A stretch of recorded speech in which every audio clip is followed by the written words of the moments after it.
আসসালামু আলাইকুম। রুবেল ব্লগ চ্যানেলে আপনি নতুন হয়ে থাকলে চ্যানেলটি সাবস্ক্রাইব করে পাশে থাকার অনুরোধ রইল। রোজা শুধু ধর্মীয় দৃষ্টিকোণ থেকেই নয়, বরং বৈজ্ঞানিকভাবেও মানবদেহের জন্য অত্যন্ত উপকারী।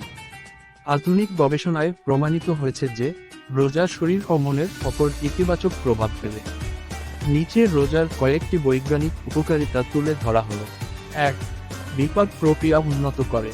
রোজার সময় দীর্ঘক্ষণ না খাওয়ার ফলে শরীরের ইনসুলিন সংবেদনশীলতা বৃদ্ধি পায়, যা রক্তে গ্লুকোজের মাত্রা নিয়ন্ত্রণে রাখতে সাহায্য করে।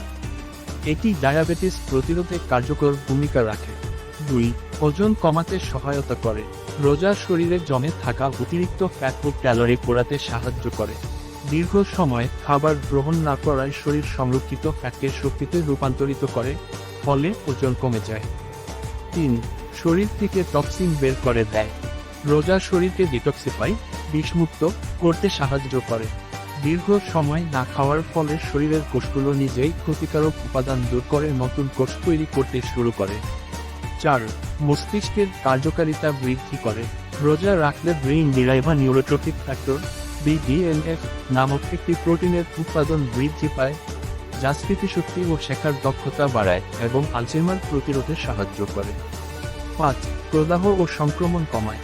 অ্যান্টি ইনফ্লেমেটরি বৈশিষ্ট্যের কারণে রোজা বিভিন্ন প্রদাহজনিত রোগ যেমন আর্থ্রাইটিস, উচ্চ রক্তচাপ ও হৃদরোগ প্রতিরোধে সহায়তা করে। ৬. কোষ পুনর্জীবিত করে ও আয়ু বাড়ায়।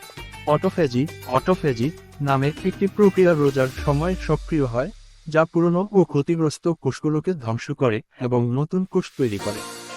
এটি বার্ধক্য প্রতিরোধ করে ও আয়ুষ্কাল বাড়ায়। ৭. হজম শক্তি উন্নত করে।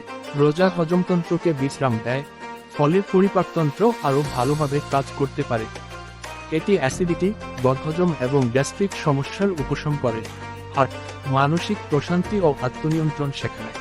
রোজার মাধ্যমে মানসিক ধৈর্য, নিয়ন্ত্রণ ও আত্মশুদ্ধির চর্চা হয়, যা মানসিক চাপ কমায় ও প্রশান্তি প্রদান করে।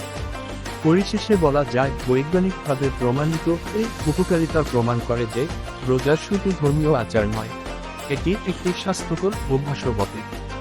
নিয়মিত রোজা রাখা হলে শারীরিক মানসিক উভয় দিক থেকেই সুস্থ থাকা সম্ভব।